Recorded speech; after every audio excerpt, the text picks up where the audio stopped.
Well, good morning, everybody. I am so happy to be here today and so thrilled to be able to swear in our new Secretary of Defense, and we are honored to have him. Now, before we do that, I have to say a few words of appreciation.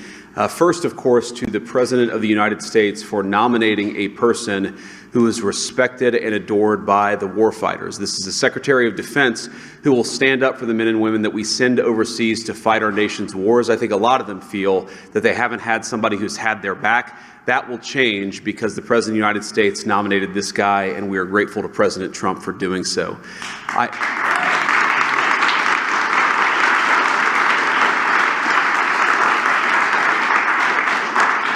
I also want to say thank you to my Senate colleagues. It turns out we couldn't spare one, and all of you did an incredible job. In particular, my dear friend Roger Wicker, thank you for shepherding Pete through the committee. Roger did a great job.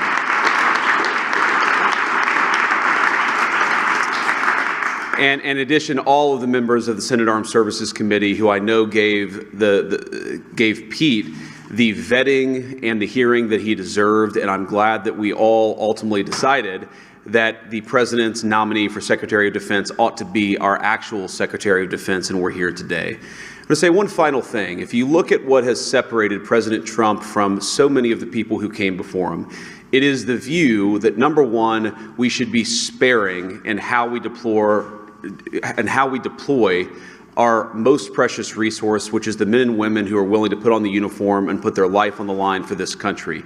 We shouldn't send them everywhere, but two, when we do send them anywhere, we ought to empower them with the tools necessary to fight and win quickly and come home afterwards. And that is what sets this administration apart, and that's what Pete Hegseth represents.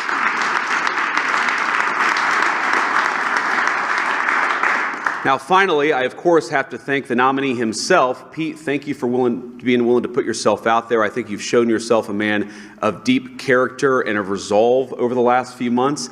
Jennifer, thank you for standing by, our new Secretary of Defense, and your beautiful family, from your kids to the extended family. You guys did a hell of a job. We're proud of you, and we're glad to have you in Washington as we work to make America great again. So with that, let me administer the oath of office. Kids, come on up.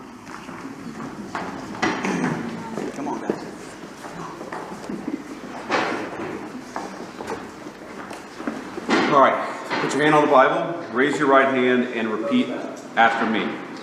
I, Pete Hegseth. I, Pete Hegseth. Do solemnly swear. Do solemnly swear. That I will support and defend the Constitution of the United States. That I will support and defend the Constitution of the United States. Against all enemies, foreign and domestic. Against all enemies, foreign and domestic. That I will bear true faith and allegiance to the same. That I will bear true faith and allegiance to the same. That I take this obligation freely. That I take this obligation freely. Without any mental reservation or purpose of evasion. Without any mental reservation or purpose of evasion. And that I will well and faithfully discharge. And that I will well and faithfully discharge. The duties of the office on which I am about to enter. The duties of the office of which I am about to enter. So help you God? So help me God. Congratulations, Mr. Secretary.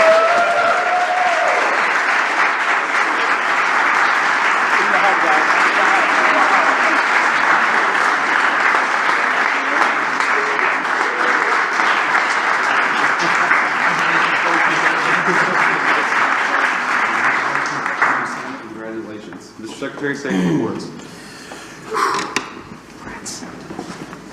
All praise and glory to God.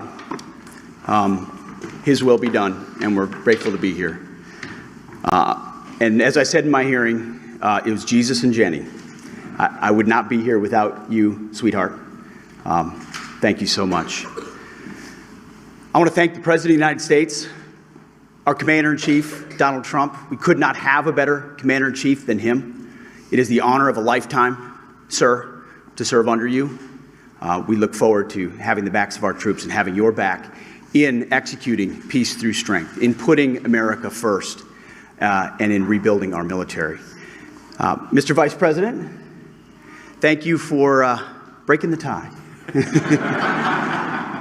It's not the last time, or not the first time the headline reads, Junior Enlisted Marine bails out Junior Army Officer. And, you know, some people were saying, well, 50-50, that's too tight. And Senator Mark Wayne Mullen was nice enough to take my kids up to the gallery to watch the actual moment that the vice president sealed the deal. And they came running in. They said, Dad, instead of being sad about 50-50, 51-50, they said, Dad, you won in overtime. That's the perspective I like. So thank you throughout this process, Mr. Vice President, for being incredible.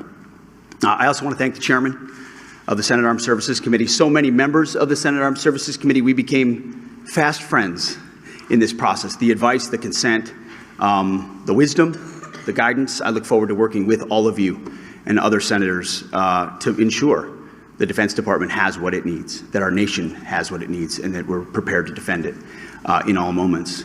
To my staff, amazing staff who were with us this entire process, I see so many of you through thick and thin. We used to look at the betting odds every once in a while on this. It was low at one point. Never do that. But we defied them. And there were so many folks on the inside and then allies on the outside who stood by us every single moment. And we are eternally grateful for that. And I want to thank the warfighters. I want to thank the men and women wearing the uniform. And I've said this before when I speak, and I mean it. Every time I stand at a podium and there's bright lights and cameras, the first thing that goes through my head are the guys that I served with on the battlefield. The men and the women who I lock shields with and put my life on the line with, who never get the spotlight, who never have the cameras, who people don't know what they did in dark and dangerous places. But I know. And at the Pentagon, we're going to remember and we're going to know. And we're going to think about those warriors with every single decision that we make. We will put America first. We will bring peace through strength. And the three principles I talked about are what we will bring to that Pentagon. Restore the warrior ethos in everything that we do. Rebuild our military. And reestablish deterrence. We don't want to fight wars. We want to deter them, as you said. And we want to end them responsibly. But if we need to fight them, we're going to bring overwhelming and decisive force to close with and destroy the enemy and bring our boys home.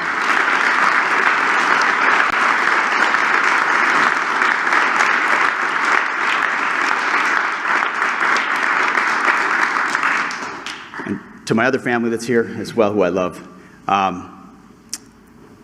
it's the honor of a lifetime. And I would be remiss if I didn't note one person in this room who doesn't expect to be recognized, but Captain Araujo is here.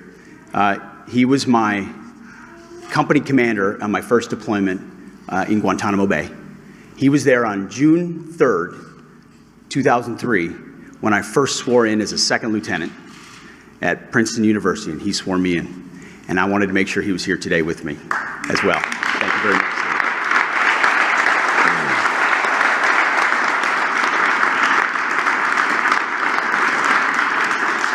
So, Mr. President, thank you very much to the American people. We have your back. We're going to get to work right away. God bless. Thank you.